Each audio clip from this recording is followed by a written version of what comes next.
Why, hello, good people. Um, this is going to be a little review of SummerSlam. I wanted to get on here before it got too late in the week and talk a little bit about my experience live and what it was like. As you know, I'm MG Geek.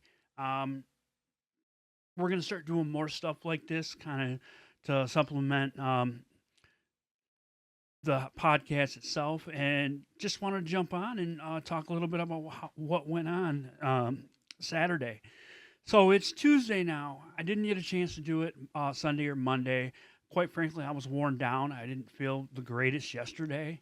So now that I'm back on track, I decided I'd jump on here and give some thoughts on the overall atmosphere, our experience, and some of the things, some of the matches, and why things went the way they did um, from a in arena standpoint.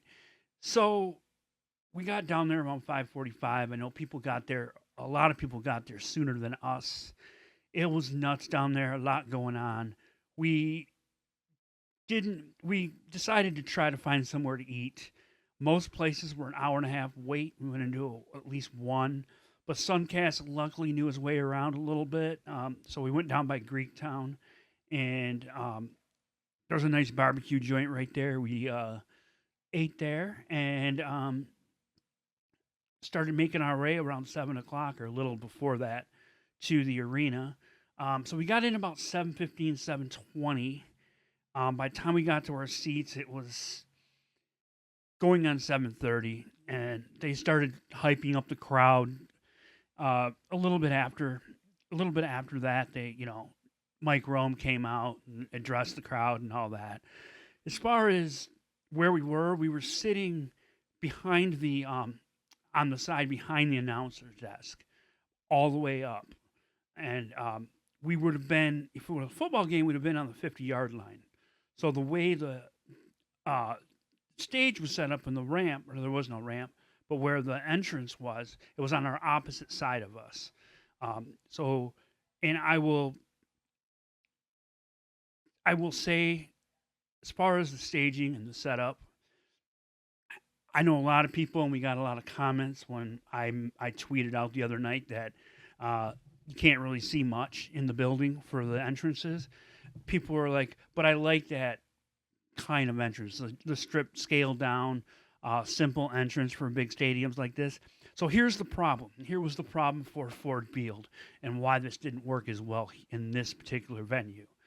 There are two very, very large um, video screens on each side of it. Would have been each end zone essentially if this was the football stadium, and they were playing out so you could see on either side. You could always see. The problem is when they did the entrances, they turned those off and they played the wrestlers' Tron, their symbols, essentially their logos, and so you didn't see anything for the entrances.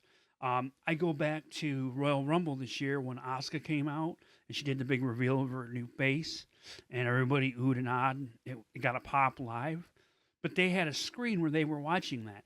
They didn't. They didn't show us any of the entrances from your standpoint at home. You didn't get. We didn't get to see what you saw. So That's why I don't know. I kind of went and looked back, but other than the entrances where people were really into, like LA Knight, Seth Rollins, Cody Rhodes, um, people were just sitting on their hands for most of those entrances, and simply because they couldn't see anything until they got right in the ring. Except for Brock Lesnar, he blocked out the sun. But yeah, so that was an issue, and there could have been something done. I think to fix it. If you didn't want to put it on the screen, you could have raised the stage or raised the walkway out to at least where it curved, and then maybe ramp it down. But yeah, we couldn't see anything, so that was an issue. Um, Show starts, the Kid Rock intro. I know a lot of people feel some kind of way about Kid Rock, but in Detroit, I think we're so used to it and him always around, um, that it was no big deal. It was just like, okay, cool, let's start the show. Um, people are just pretty much indifferent to it now. Personally, I'm kind of sick of them going to that well every time they're in Detroit. Uh, so hopefully that stops soon. Um, First match, Logan Paul defeated Ricochet. In the building, we didn't understand the whole story of this. It was kind of hard until I went back and watched the match on Peacock the next day, and realized a lot of the story was Samantha Irvin and Logan Paul going back and forth, and that whole dynamic. Uh, some cool Spanish fly spots.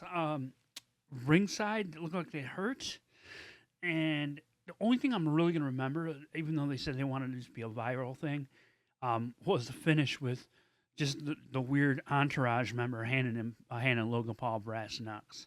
But other than that, it actually was a good match. I had friends of mine that went, and they told me that of all the people, they like Logan Paul the best. So he's doing his job. Cody Rhodes defeats Brock Lesnar. Cody's entrance is awesome live. The crowd gets into it. It's probably one of the bigger pops of the night. Um, the pacing though was a little off in the building, and Suncast, who went with me, said as much. He said he did not. This was his second worst match of the night. He said, and a lot of that had to do with, if you watch enough wrestling, you understand the moves and stuff. And they were doing a lot of ground wrestling, a lot of mat stuff, and then the whole story of Brock throwing him out of the ring and saying stay down, and he didn't. We didn't hear that live, so it was kind of hard to follow what they were doing.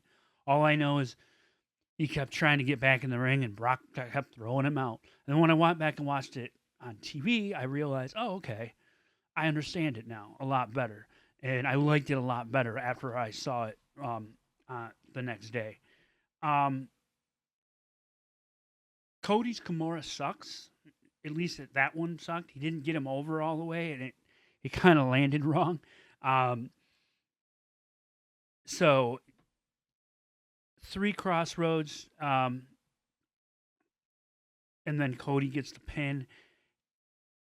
This was a good match. Like I said, it was hard to follow the crowd, hard to follow in the building, the story they were telling.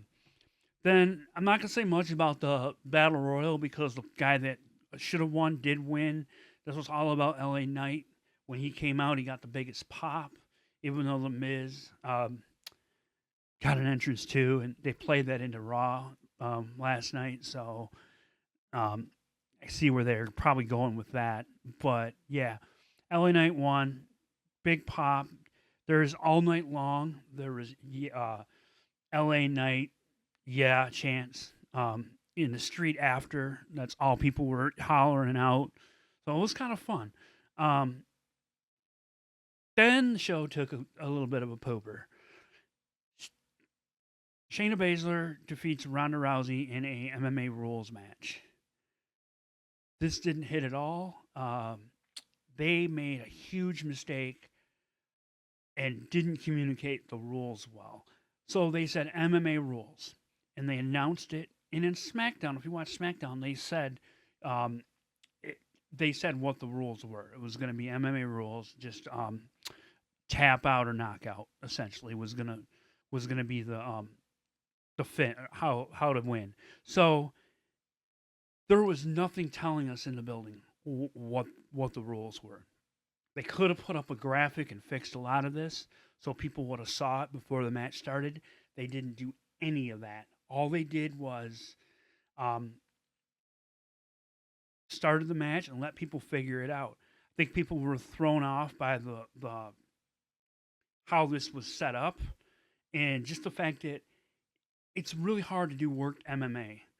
See Wardlow and Jake Hager from AEW a few years back that had the same issue. And, unless you're going to do it in a different environment, like blood sport style, if they took the ropes off, this might have made a little more sense to people, just to differentiate it. But yeah, worked MMA like this doesn't work. And quite frankly, these people were there to watch wrestling, and they did not understand or want a UFC fight. That's not what they. That's not what they bought a ticket for. So it just fell flat all the way around. Um, Looks like Ronda's done for a bit, you know, and uh, other than that, I was glad to see Shayna go over. Looks like she's getting a push now, so that's cool. Gunther defeats Drew McIntyre to retain the IC title. It started out slow, and once it picked up when they started chopping and doing the hard hitting. People loved this. It was hard hitting, and then it just kind of ended. Um, it, I mean, it went 13-42, and just the ending for me was a little flat, but yeah, good match overall. And then we got Seth Rollins defeating Finn Balor to retain the World Heavyweight Championship. This was by far the best match of the night. By far. Um, the crowd reactions, the crowd was into this, especially once they got about the first 10 minutes. In fact, I got up to go get a beverage the first 10 minutes. I came back and just the right time as it started picking up. Um, and the end saw Judgment Day come out, and they got a big pop when they came out. Probably because of Rhea Ripley, but the finish saw Seth get the stomp on Finn after Damian threw the briefcase in the ring for Finn to use. So, of course, that's leading somewhere now, but this was by far the best match for sure. And then we get the triple threat, the women's triple threat match. Bianca Belair defeats Asuka and Charlotte to win the title. Bianca was by far the most over. She was. All three were really good in this. They did the injury angle with Bianca, and they sold a ticket to a lot of people in the crowd. It was like, oh my God, she's hurt. And they started carrying her out, and people were clapping. And then she did the, no, I'm going to go back in. And so that spot where she's coming back in the ring and Charlotte gets Asuka in the figure eight, that looked legit scary live. But of course, I was far enough away, so I couldn't see how they did it. But you could, when I went back and watched, you could see Charlotte drop her hands so she didn't like break her shoulders. But yeah, she hit that 450 on Charlotte, and then they knocked Asuka out of the ring, and Charlotte ends up putting Bianca in the figure eight, and we could see from where we were sitting, we could see Asuka pop up, and oh my God, she loaded up some mist, didn't she? Sure enough, right in Charlotte's face. Very cool spot. I love the ending of this. This was clever, and it was kind of a surprise win, and Bianca gets the win. Everybody exploded. They were super happy. Like, oh my God, she won. This is the crowd favorite. And then Io Sky's music hits, and they do the angle. She comes out, and I gotta say, she could run. She was running down that ramp, and Bailey was trying to catch up to her. They got down, they did the angle, they knocked her out. So I've come to the conclusion with these Money in the Bank matches. I find it funny.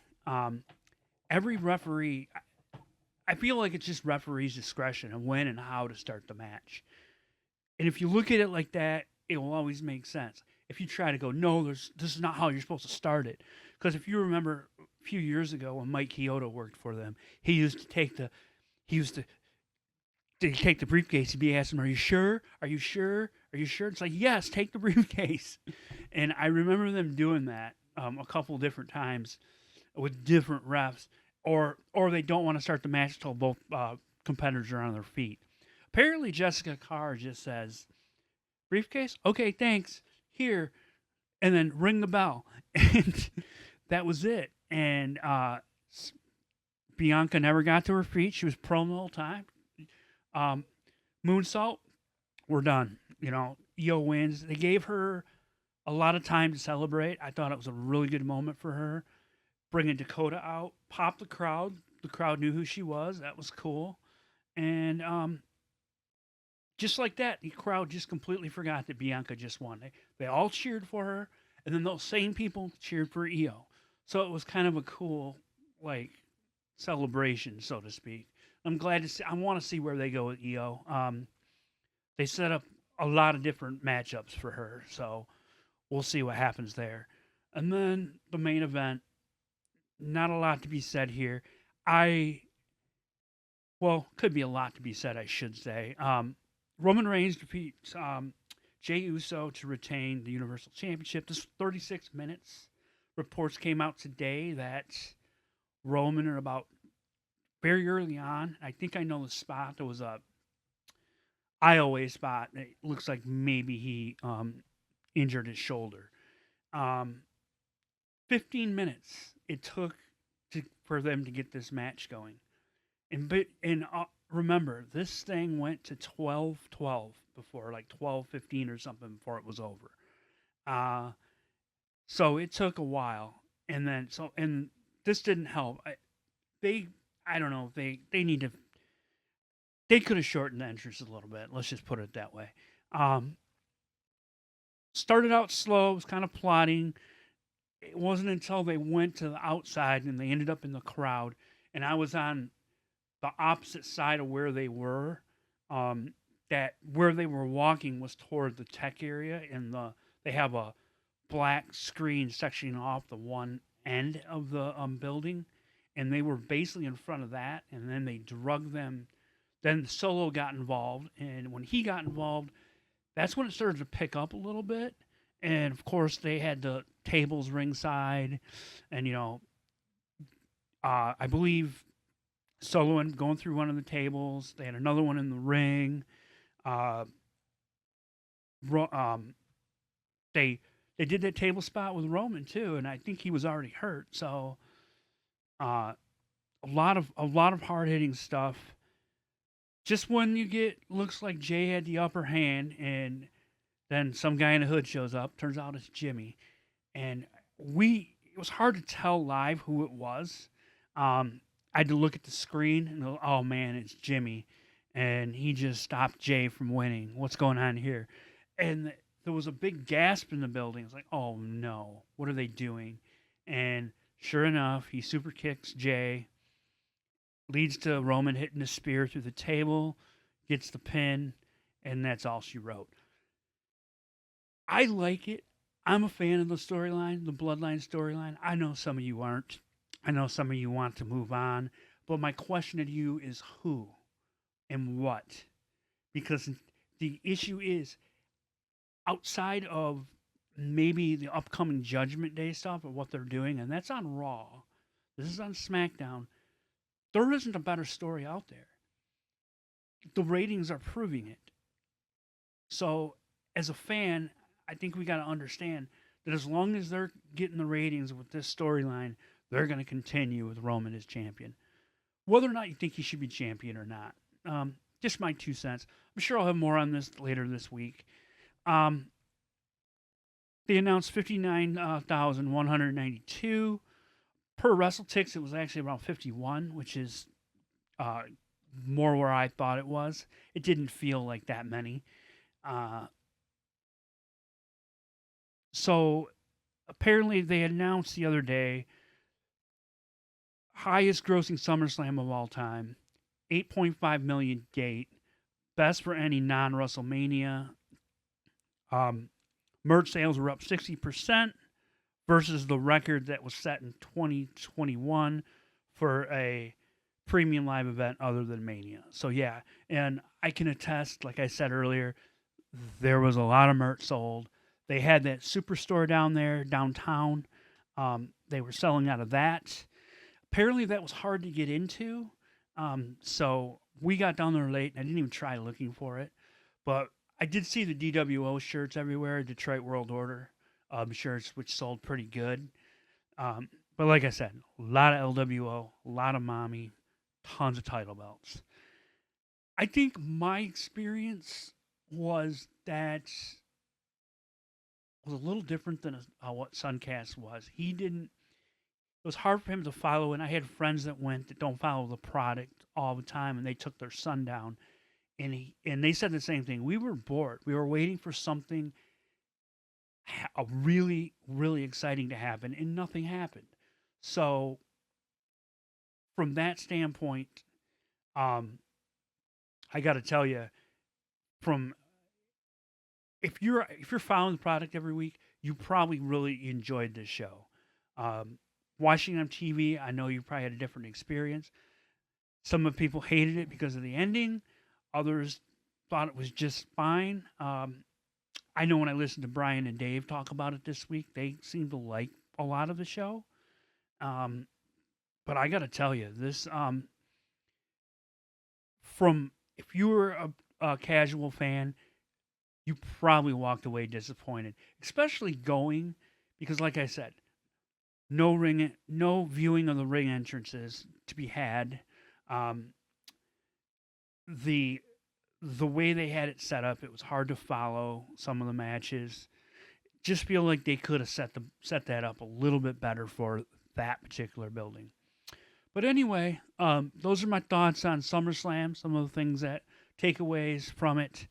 I'm MG Geek. I will be back probably this week with Rich with a Matt Men episode. As you may know, Andrew is taking a little break to be with his family. Some personal stuff going on there. We wish him the best of luck. I don't know how long he's going to be out, but if I had to guess, he may start getting the itch as we get closer to All In. So we'll have to see. I know it's not supposed to be a long thing. It's just going to be a couple of weeks. So we got that to look forward to. Anywho, until next time, peace out. Thanks for watching. If you like this video, you could donate by leaving a super thanks, which is located below. For more videos like this, full episodes of the Matt Men podcast, all our specials and extras, be sure to like and subscribe below or wherever you find your podcasts.